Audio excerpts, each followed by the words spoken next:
Hello, my name is Isabella and I will be your host for another mathematics video brought to you by RJ. In previous videos, we derived this closed formula for the floor of the sum of cosines of the harmonics. If you haven't watched them, I suggest watching them now. In the following video, we derived a closed formula for the squares of cosines, and I left it off by asking if we can derive a closed formula for higher powers of cosines. But let's go in a different direction for this video. Instead, my question for you is, can we approximate the sum of cosines of a multiple of the harmonics? We almost have what we had before, but now we have a constant c. Is there a closed formula for this? Let's start out by choosing a very nice constant, such as pi. Why pi?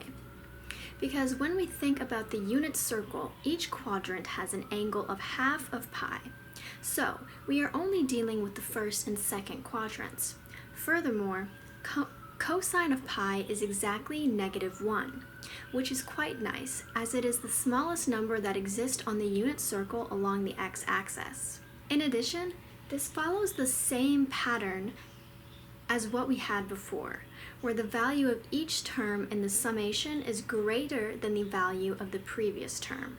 So we can guess that the floor of the sum of cosines of pi, multiple of the harmonics in n-1, but we just stated that the cosine of pi is -1, and 1 minus 1 equals 0. Hence, we are off by 1. So we need to subtract 1. Now we have n-2. But note that the first time the sum is positive is when k equals 4. I'll leave it to you to check that out. This means that when k equals both 2 and 3, the sum is the same as when k equals 1.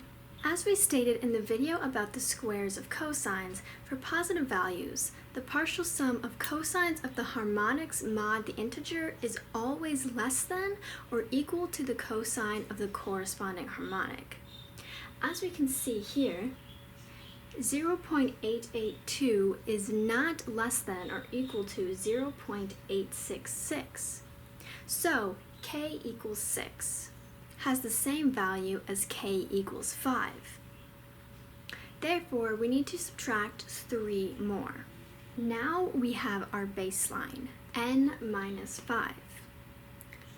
Now we need to push up the images at the appropriate values, which we determined to be 2, 3, and 6. What do 2, 3, and 6 have in common?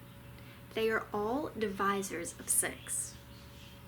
We can see here the differences between the ratio of divisors always equals 1. One thing to note is that if instead we divide by 4 or 5 and take the floor, we still end up with 1. Again, I leave it up to you to check. This tells us that the images can be increased by 1 at the appropriate distances between pre-images, which is exactly what we want. So we just need to add the floor of the ratio of 6.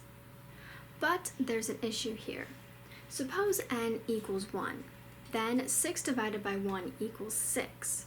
And -5 plus 6 equals -1. But we stated before that if n equals 1, then this should equal n-2.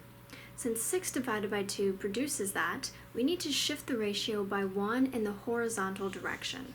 Now we have a closed formula for the approximation of the sum of cosines of pi multiple of the harmonics. Can we extend this approximation to higher power of cosines? I hope you enjoyed the video. If you did and would like to see future videos, please like and subscribe. Also leave a comment telling RJ which areas of math you find interesting. Thank you for watching.